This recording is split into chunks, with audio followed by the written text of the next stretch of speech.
recording. Okay. Good morning, everybody. My name is Lynn Ladd, and it's my honor and privilege to represent the Ottawa Board of Trade today on this webinar. Before we get started, I'm going to just share with you some announcements that the Ottawa Board of Trade has, and some of them are quite exciting. The very first thing I want to mention is that tomorrow is the deadline for the Canadian Business Resilience Network Small Business Relief Fund. You can apply for a grant of up to $10,000, and the deadline for those grant applications is tomorrow. So I wanted to make sure I pointed that out to everybody. And very, very excited to announce two new programs that are coming from the Ottawa Board of Trade. The first one is the business reopening workshops. Now we're bringing those to the Ottawa business community in partnership with Ottawa Public Health, the City of Ottawa, and the Ottawa Coalition of Business Improvement Areas. The business reopening workshops are a series of interactive workshops divided by business sector.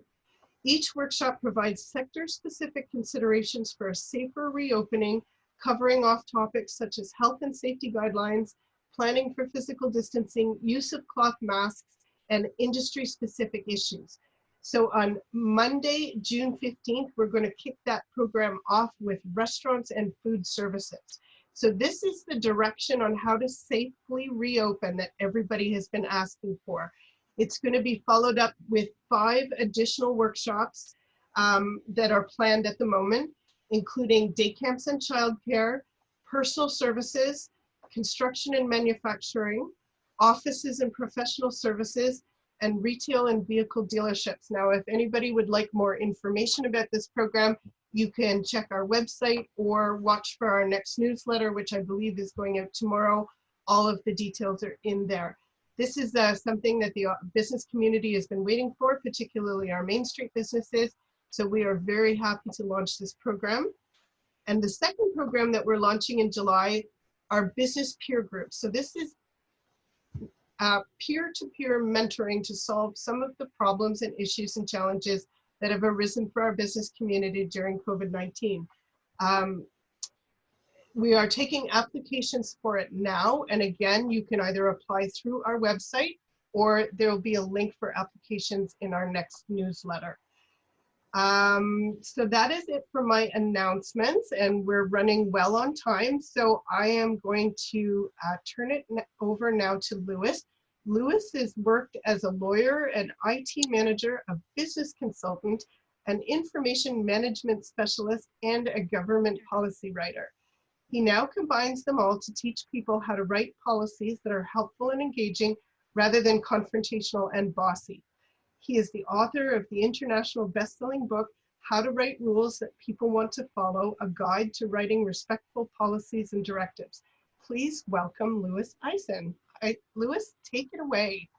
Thank you, Lynn, and good morning, everybody. I'm glad to see you here.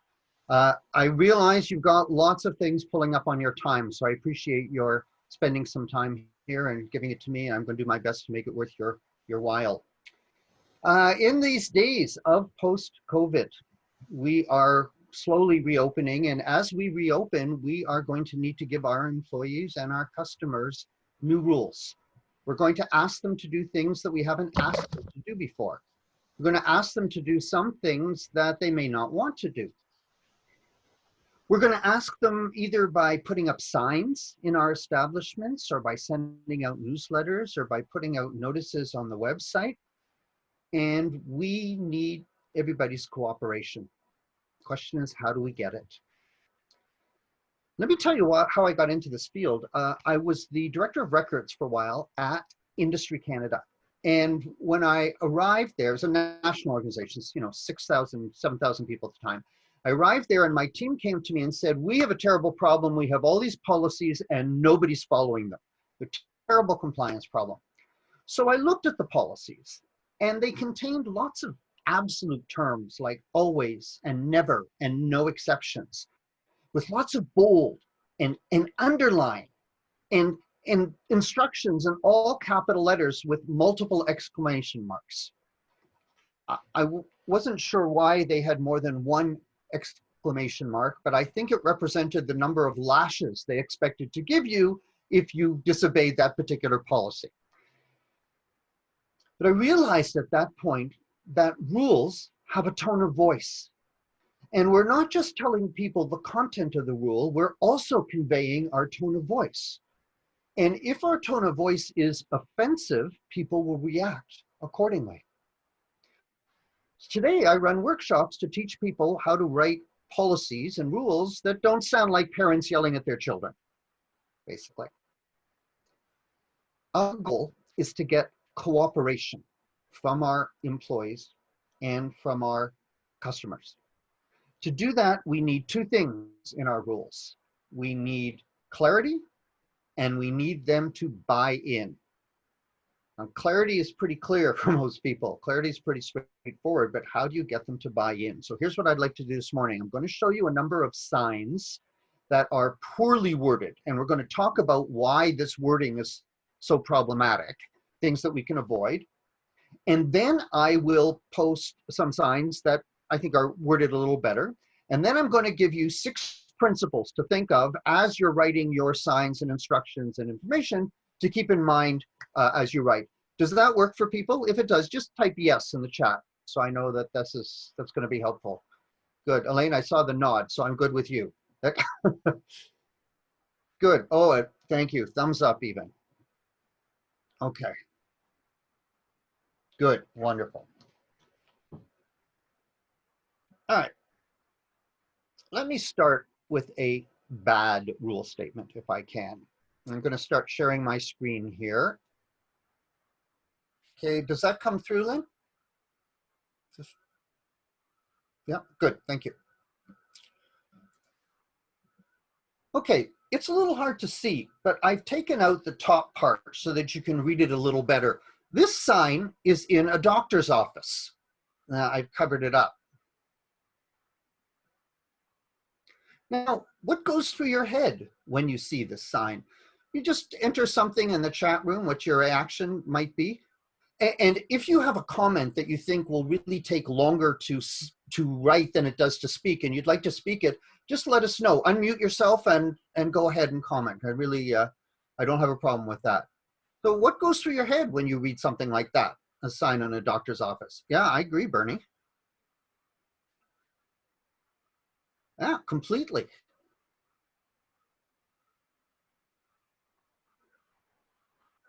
Absolutely. Thank you. Lynn, Murray, Michelle, I agree. I think that's all, those are all true.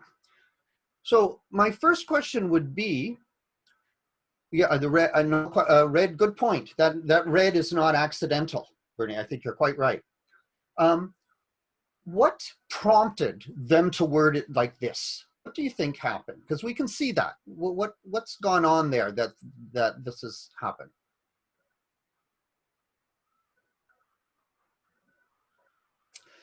Please make sure, by the way, that, oh, we are, everyone, you're writing to everyone. Yeah, I think you're right. Something happened there. Lynn, you said they had a rude and aggressive.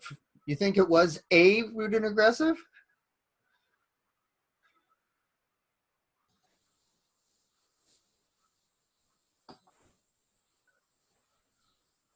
So if you're saying you can see, looking at the sign, that they've had they've had bad experiences, and more than one, because it prompted them to make a sign, what goes through your head as you look at that sitting in the room?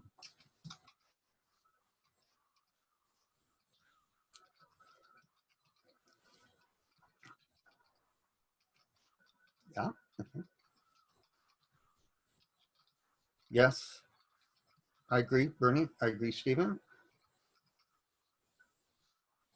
Murray, that's my reaction there. Like, my God, have I chosen the right office? Like, boy, this office, I thought I was in a good neighborhood. I didn't realize that this office had all these problems. Mm.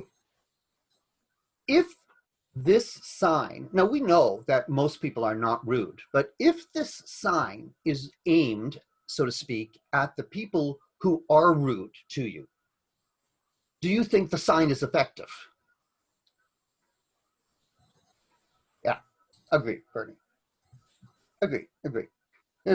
I don't see somebody sitting there right about to talk to the desk and going, well, you know, I was going to be rude, but they have a sign, so I guess I won't. I was going to be abusive, but, you know, I guess, yeah, so it does put you on the defensive immediately. I quite agree. Let me show you another example of this. And I'm showing this to you because it has some features, a number of which I'd like to look at. This I found up in a Starbucks. And I think you'll find this in about half the Starbucks around. You'll see this up on the wall. Again, it's hard to read, so I pulled out the main words.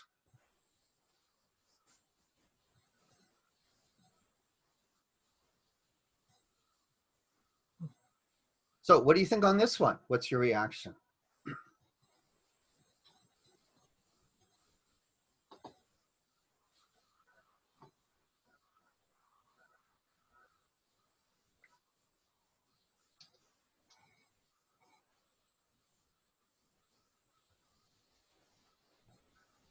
Yes, please.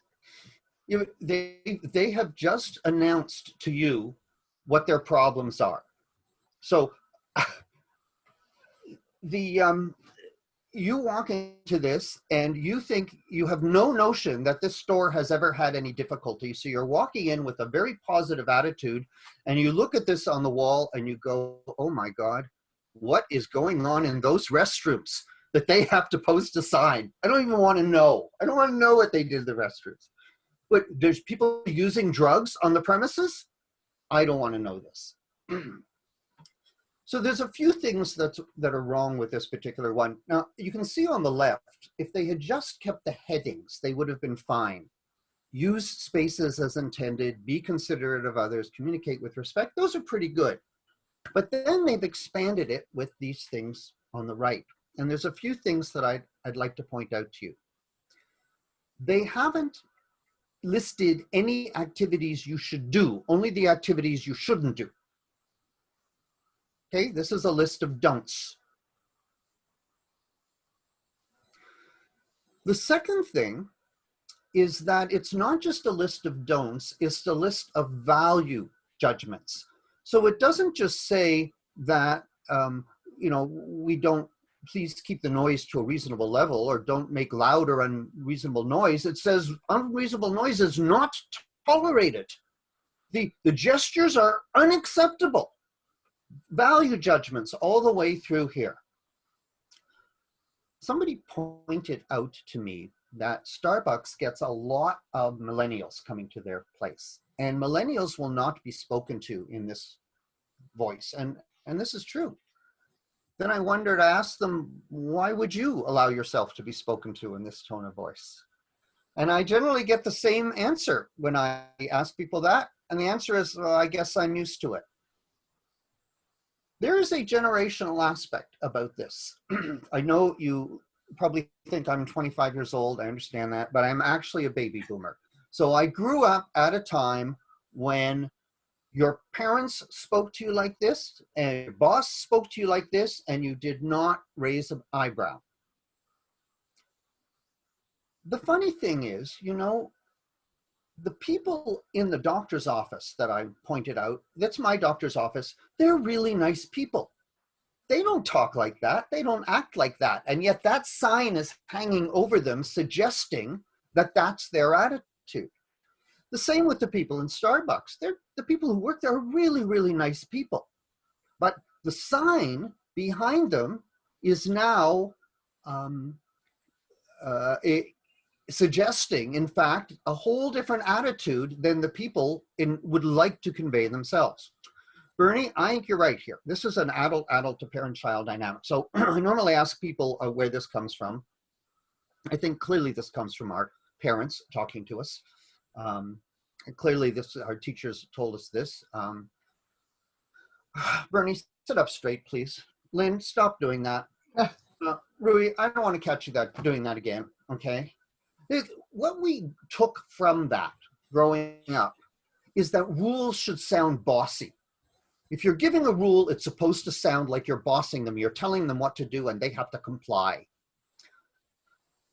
Now, in fairness, just so you know, I don't blame everything that went wrong in my life on what happened to my parents, I think what they were demonstrating was how adults in charge make rules for children, not how adults make rules for other adults. And that's a very different skill. In retrospect, I suppose it would have been really nice if they'd said to me, you're not getting dessert until you finish your vegetables. But if you ever have company over when you're adult, don't say it like that. But we didn't get that kind of training. And we grow up and we learn that rules should sound bossy, and it's really not the case. The people at Starbucks is actually a very, very socially aware organization. What's happened here is somebody just didn't pay attention to the tone of voice. It just fell off the radar. They wanted to put something. Now, you remember what caused this. They had that issue in Philadelphia a number of months ago, and then they had to do diversity training. This came out of the diversity training. But again, it's clearly aggressive. And I look at it and I wonder if the coffee shop down the street isn't going to be more inviting. So the first principle I would give you, or the first general advice to watch for, is make sure that the tone of voice reflects the personality that you want to project. One of the things that is, Michelle, you said, for instance, it puts you on the defensive. You'd have to agree, it puts many people on the defensive, but not just, a lot of people will look at it and they say, you know what, it doesn't apply to me because I'm not somebody who does those things. But you don't want your signs to suggest to people that they don't apply to them. You want the signs to suggest they do apply to them and that somebody is cooperating by following the sign. So you want people to be able to buy in. In this one over here, we are asking people to buy into the behavior request, to buy into the threat, and to buy into our pissy attitude about it. That's what we're asking. And it just comes out very strongly. Any questions about that? Any comments? Michelle, you say you work in a downtown core where the problems are commonplace. So what do you, how do you think that affects this? And feel free to go by voice if you like.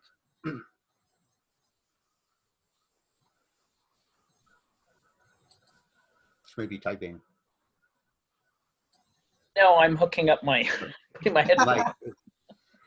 Well, I'm viewing all of this in the context of COVID, broader context, where I know you were just starting the presentation, but you know, I'm going to my local drugstore where most people are not social distancing, and there's a very polite, friendly set of suggestions / rules.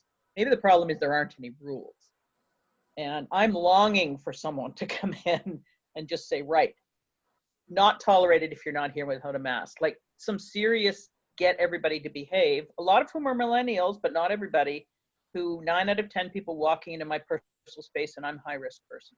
So maybe I'm just in the mood to see something a little bit more fascist. Something with some more punch. So those are my, so I'm viewing all of this through that lens. So the Starbucks one, I'm thinking, God, if I can only have something like that in my local Starbucks, I'd be thrilled, you know?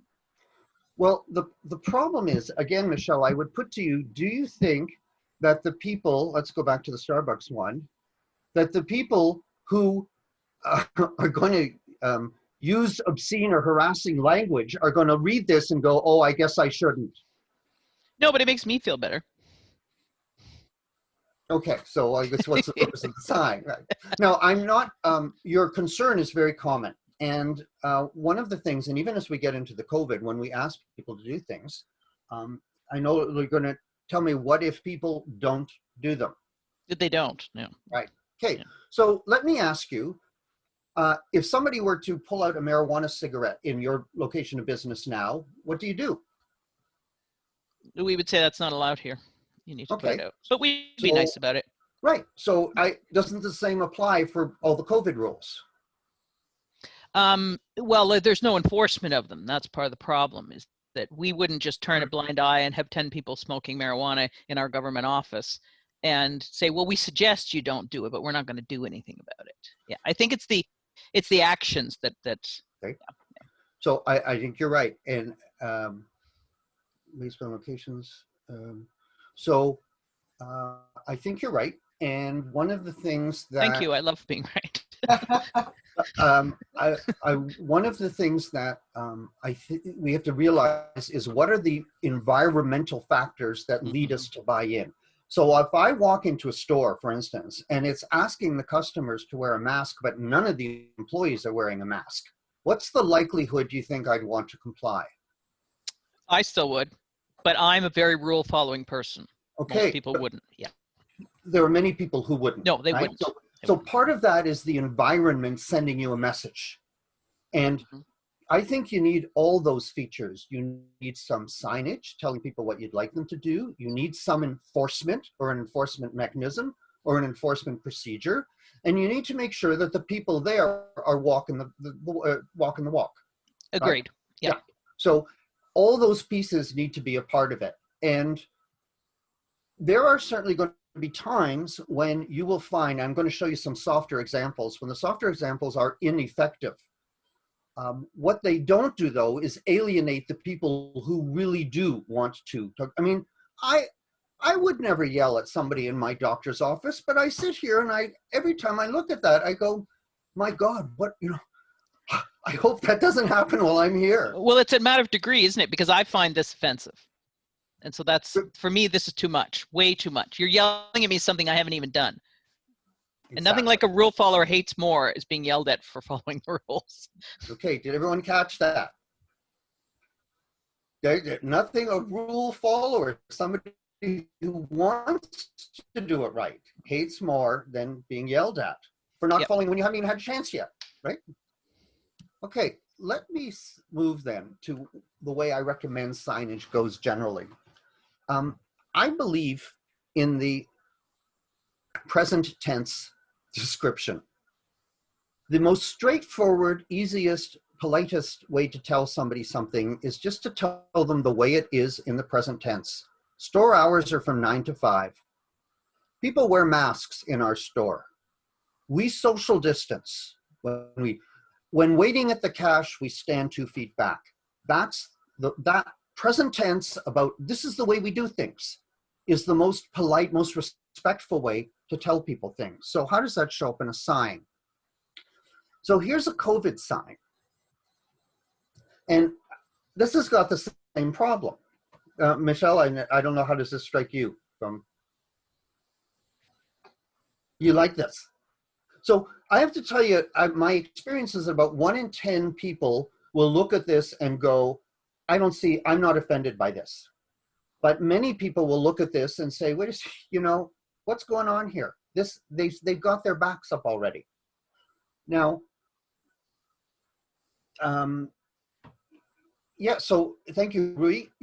You're pointing out the fact that the rest of the environment has to be consistent with the sign, right? Because that's got to be a requirement. So, and I can't talk to you today about all the things you need to do to adjust your environment. What I'm really looking at is how do we convey what it is we want people to do.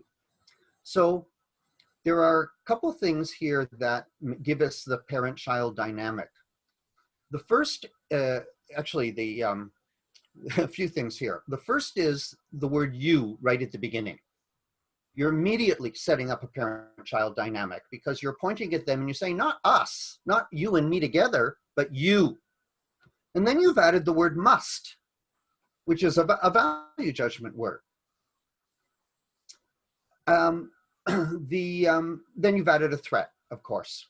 And the funny thing is here is I would think in this situation, it isn't just customers. If the store follows the policy and has employees wear a mask when they're, say, out in the front area, any employee who fails to comply will be asked to leave. So the sign seems to divide people when in fact there's no division that's necessary. Right? This is something we apply to everybody. So here's a recommended way to, and there are many ways you can word this, and what I started with is make sure it's consistent with your personality, okay? Because again, you have an environment, you have a personality. Now, some people insist that when you give people a rule, you tell them why. I can't argue with it. I don't always do that. But in this particular case, we've put the why right at the front, just in case anybody was clued out about that. There's the why. But, you know, I don't think you necessarily need that why.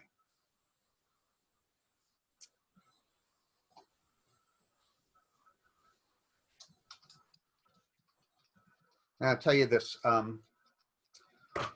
When I've given this talk a lot of time, talk about this and about other rules. And my best friend is a police officer and was listening into my talk one day and he went, yeah, right. Like anybody's going to follow it if you use that PC kind of language. People are not going to follow it unless they know you mean business, and they won't know you mean business unless you give them a strict order. That would never work in our police force, he said. We're paramilitary. We're a strong organization. People are used to taking orders. That's the way things should come down. Okay, is he right? Well, I'll tell you from my perspective as a lawyer, the strictest laws in the country are the criminal laws. They're the laws that prohibit things like murder and kidnapping and treason and, you know, all the other non-nice stuff. How are those laws worded? People must not murder each other, ever. No one is to kidnap anyone else. No exceptions will be made. They're not worded like that. They're all worded in the present tense or general simple future, and they're just giving you a statement. There's no parent-child dynamic in it. Yeah, I don't think anybody believes that we're not serious about this particular law.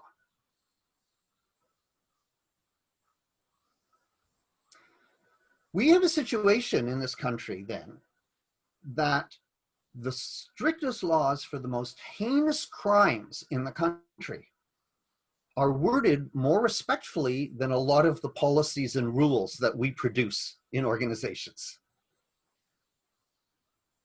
In fact, if I just went by the tone of voice, you could be tempted to think that murdering your boss isn't half as much a problem as not filling out all the information in the form.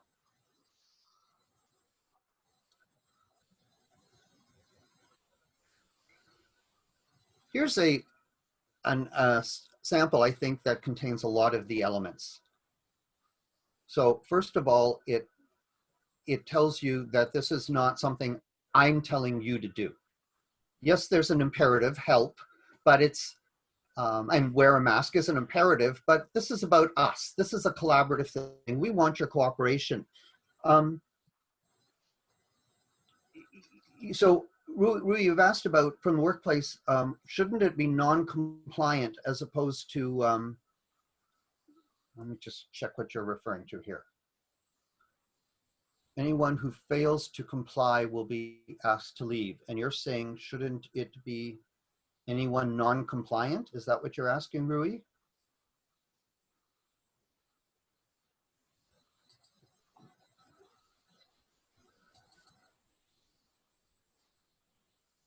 I'll tell you what word I think is much better on than the use of, than word comply is the word cooperate. Because when we say we want you to comply, that's a parent-child dynamic. I am giving you an order, I say it, you obey, you comply.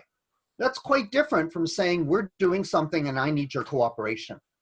I would like you to cooperate with us. That is a joint exercise. You need your cooperation. So it's a very different dynamic. Bernie, I agree that the legal wording is totally unemotive. There is no parent-child dynamic here. This is a pure statement. And no matter what jurisdiction, even in the States, when you look at all the different rules, the way they put it, They're all just sentences. Theft over $5,000 is a felony. Felony is punishable by 4 years in prison. They're just statements. So govern yourself accordingly. I'm going to go through these questions in order. Murray, you're asking about the use of the word shall in policies and signage. I think shall is just a muted must, but it still has that same dynamic. So if you thought about it as something we all do, I wouldn't put in shall. And what you're going to say, I mean, if you want people to stand 6 feet back, the sign should say, please stand 6 feet back. I mean, that's straightforward. You know, I taught this similar course to a group that had a whole bunch of problem children. They did education for problem children. And they looked at all this and they went, well, that's the way we tell our teachers to talk to the children. We didn't think we had to put it in our rules for the adults, but it's the same approach. Just don't spell out what you don't want them to do, spell out what you do want them to do. Stand 6 feet back, please wait your turn, please, whatever it is that you want them to do, please wear a mask. Asking should non-compliance be in it? So I have 2 comments about that. That's Rui's question. Anyone who is non-compliant will be asked to leave. Would you want that sentence? From my perspective, that sentence is a threat.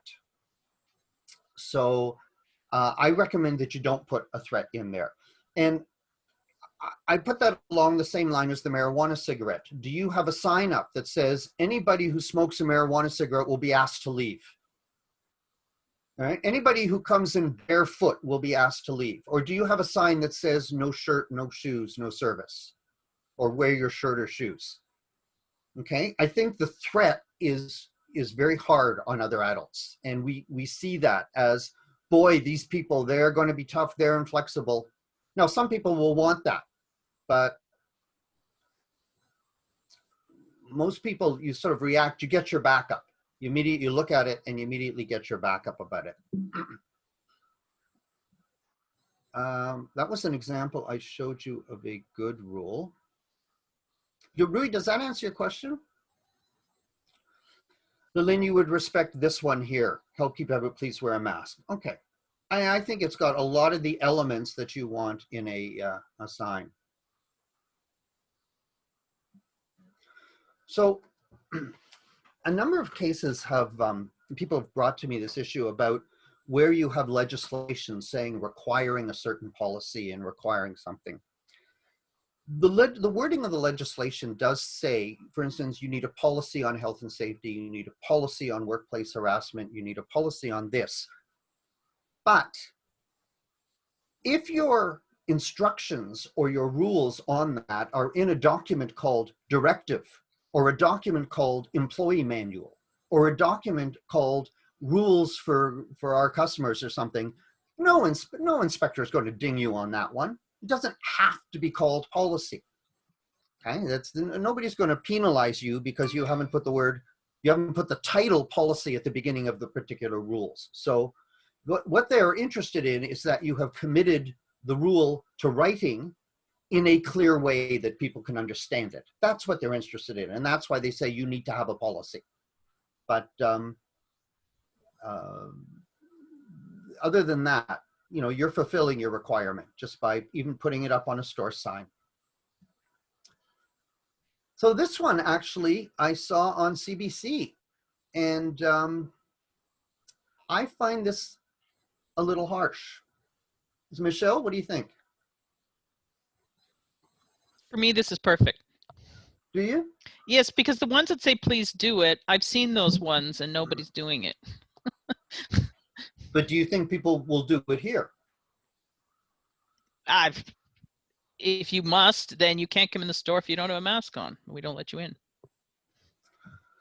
So here's the issue I have with But this. it makes it clear that they're going to be, I think the worst thing is to make it nice about it and then enforce it sort of spottily. So I think you... Okay, so to me, this punches me in the face because it's not just, it's giving me the why, but it's not just saying customers must wear masks. It's all customers must wear masks. That all is a punch. We are not flexible in any way, shape, or form. all customers. And you must wear the masks. This is, again, a parent-child dynamic that you're throwing down. If you find that it says, we have that earlier one, you have this sign and people aren't following it, there are other things going on that are impeding that. So you said you were a rule follower yourself. Would you follow a sign that looks like this? I would, and then I'm angry when nobody else does. Yeah, me too. Mm-hmm. Yeah. I'll bet you the people working in the store are angry too. Some of them are the worst offenders in the stores I've been in. Okay, so in that case, that's the environment that's the issue. We have a total package there. Here's an example of just something that's a little softer. Okay, I don't think you would put that necessarily on the front of a store, but you might put it inside a waiting room, or inside something. Yep, please, Rui. Got your mic.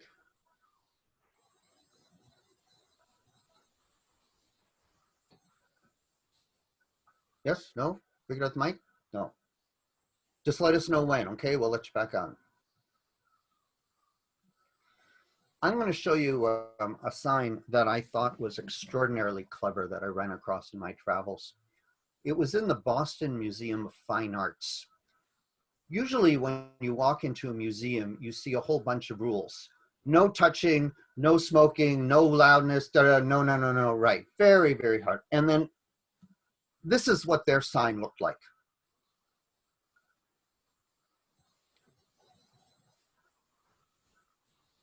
I thought that was really clever. They're quite clear what it is that they want you to do and what they don't, and they're being respectful about it. You can bet that they enforce it. Somebody who touches the art, when they're not supposed to touch the art, they're going to be.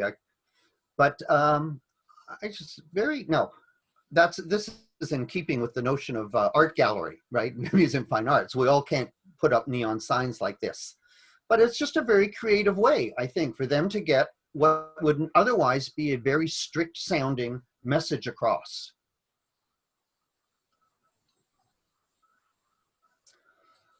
Okay, so and I'm like at this point, I'm going to move to give you what I would say are the six principles, not 6 rules, for putting your instructions in positive terms.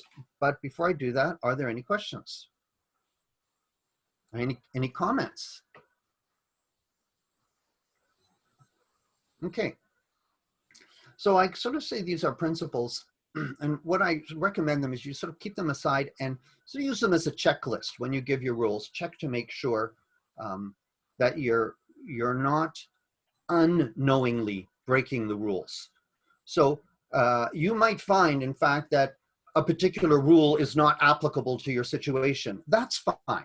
You just don't want to unknowingly. You want to be aware. Let's put these on the radar.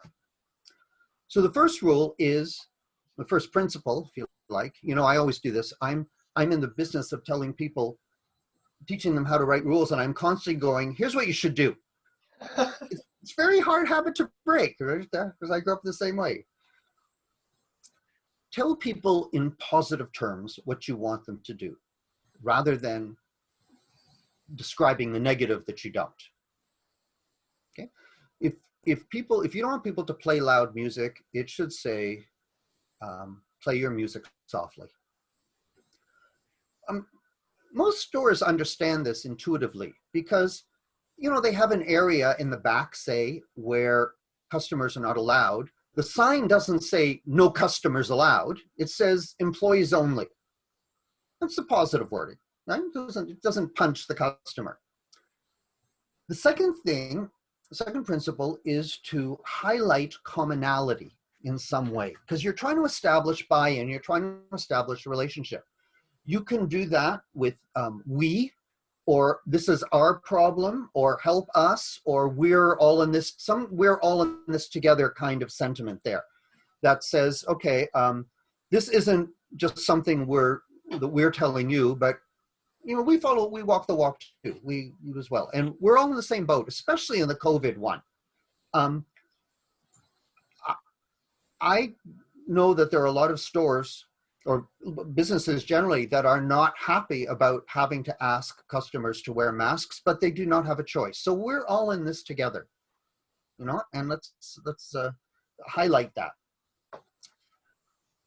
Third principle is to maintain an adult-adult dynamic. So avoid the parent-child dynamic. And we can do that by avoiding the modals: must, should, shall, will, those things, because those all introduce a parent-child dynamic.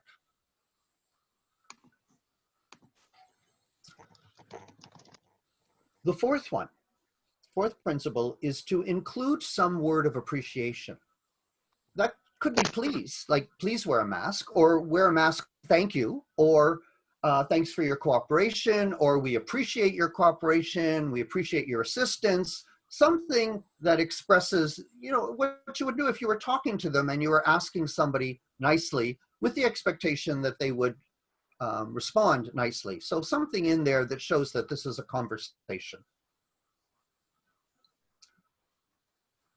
The fifth principle is to drop what I call these punch words. These words that we put in, like all and every, as if to emphasize that you are not going to be an exception. So all customers must wear a mask is pointing out you are not going to be an exception. But I would have to think, I mean, we're all reasonable. The truth is, if somebody came to you and in your store and said, I'm sorry, I can't wear a mask. I would like to, but I have a dermatological condition and doctor has told me not to wear a mask. Is that okay with you? That you would, at least you would be able to say, yes, it is good, or no, it isn't good. You'd be able to make a choice. But as soon as you put in one of these punch words, and I have to tell you, the more words you put in, the more of these all and must, etc., that's usually a sign that you don't have an enforcement process. Because if the enforcement process is there and working, you don't need all those extra words. It's just people aren't listening, so you punch up the sign with these extra words. That's where they come from. Principle, the last principle, number 6, is don't threaten me. Don't threaten me. And I can, I'll give you an example, I think, of how you can talk about consequences without threatening. You can control what you do. You can't really control what other people do. You can control your reaction to what other people do. So when you go to the theater, instead of saying to you, be on time or we won't seat you, what they say is, we're happy to, if you're late, we're happy to seat you at intermission or at the first opportunity. So they're telling you what they do when confronted with a problem that you've presented. So your statement is, unfortunately, we cannot admit people without masks. Okay, it's not a punishment. It's not a threat. This is a statement about the way things are. We cannot admit people without masks. And you say, unfortunately, you're not happy about it. Okay, any thoughts, questions? Feel free to disagree. Usually 1 in 10. Has this been helpful? Yes, no? Louis, I have a question, if I may. Sure. So what happens when you have a well-written sign that is stating your rules, inviting compliance and engagement because it's really well done, like the sign that appealed to me, please wear masks in our stores for everyone's health, and someone doesn't do it? Then what do you do? Do you have any follow-up suggestions on how to manage the non-compliance when you've written really good rules?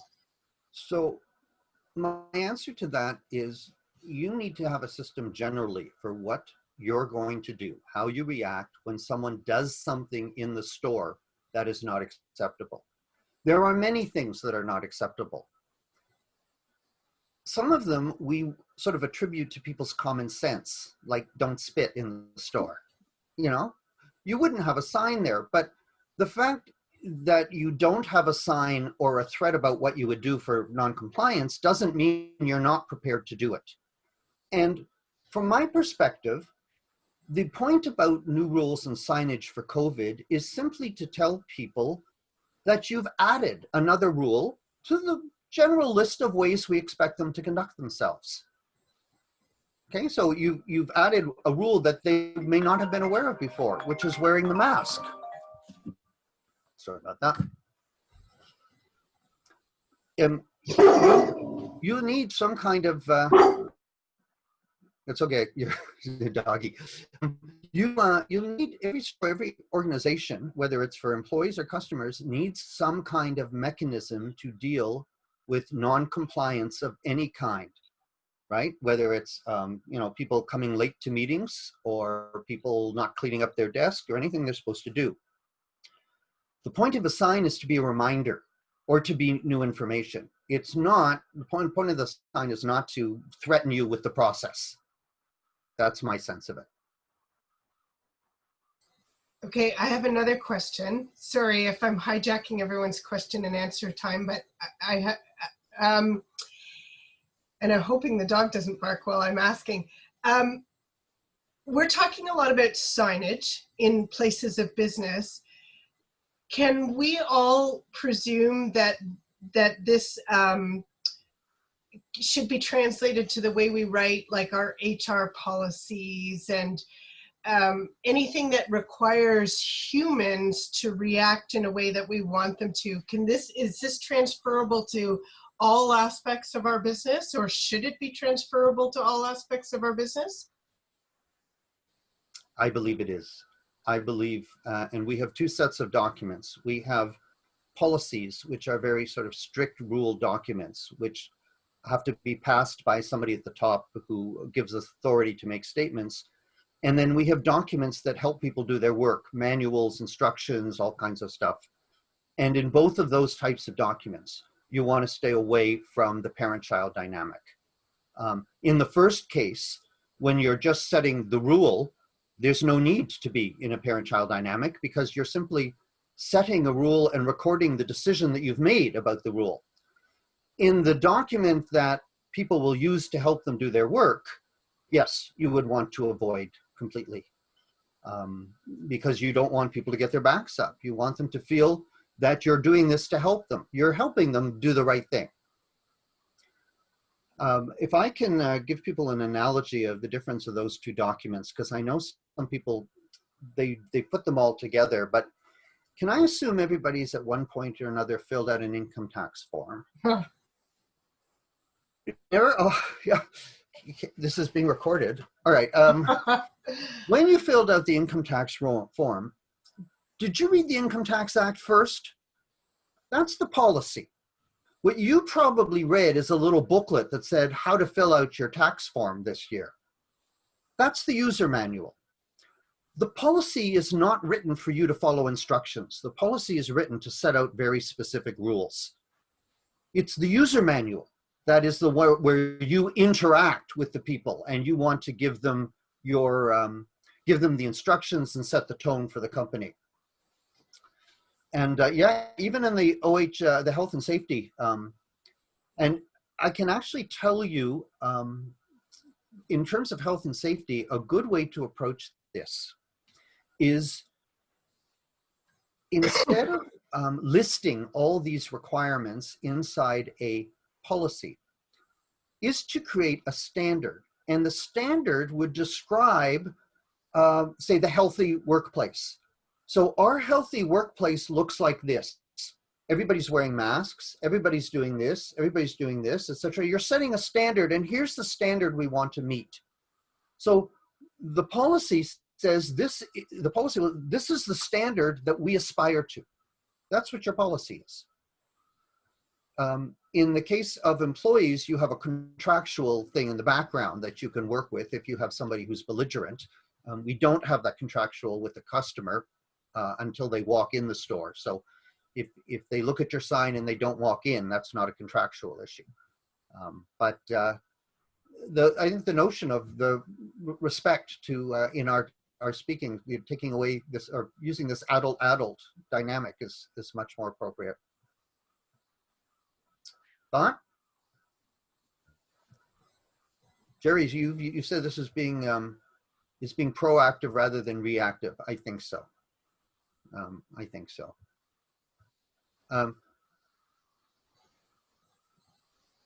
You know, Ron, funny you should mention that, because a woman named Suzanne came to me and she said, you know, when I apply for a job, I asked to see the organization's policies because I want to hear how they talk to their employees.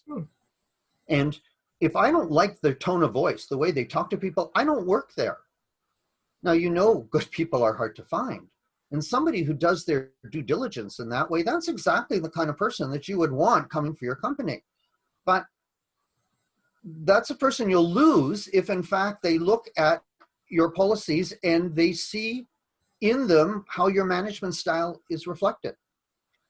It absolutely reflects. You can, you can, once you've worked to practice a little bit, take an organization's policies and tell exactly what's going wrong in that organization, exactly what frustrations they have, how they feel about it, how management treats its employees. You can tell all that from the policies.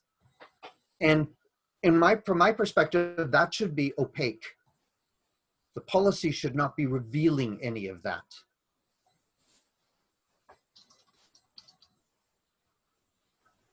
Oh, thank you, Lynn. Yeah, it's a link to the book.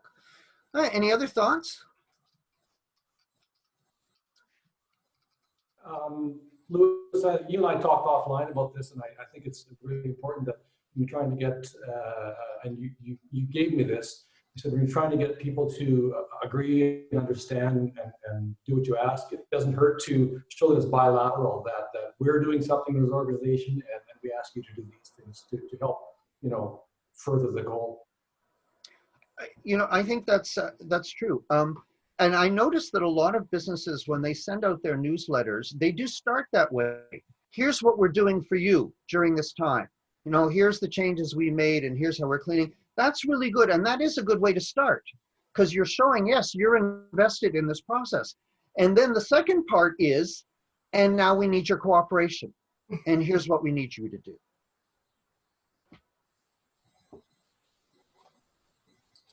I really appreciate the Ottawa board giving me this opportunity to throw this stuff up. This is not something that you generally get to talk about a lot. So I hope it's been useful. Lynn, I'm going to throw this back to you. Great. Thank you, Louis. Thank you so much. So I met Louis, I think, early last fall, and we've been trying to find just the right time and the right audience to deliver his information. And there could have been no better time, really. We're all struggling with new rules and a new normal and new everything. And, you know, I have to say, Louis, I was so impressed with how engaged your audience has been today. You did a really fantastic job presenting. And I also want to take a quick minute and say a few thank yous. Ottawa Board of Trade, of course, is a not-for-profit organization, and we rely heavily on sponsorship in order to bring you programs like this. So I would like to thank the Ottawa Citizen, who is our community partner. I would like to thank Enbridge Gas, who is our event sponsor, and of course, Louis himself, S Eisen, for coming here today and sharing this information. When he first told me that he specialized in writing rules, I did not understand at all what he was getting at. And having read the book and had a few conversations with him, I was like, yeah, we need to get this information out here. So I'm really grateful to Louis for taking the time to do this today. I would like to let everyone know that we will send out the slide deck. And you'll see that Louis's contact information is there and available for you. I encourage you to reach out to Louis if you have questions. He's been very open and willing to talk to anybody. So please take advantage of that offer because you're not going to get this kind of expertise for free very often. And on that note, we are just about at our time for today. So I would like to thank you all very much for making the time to join us today.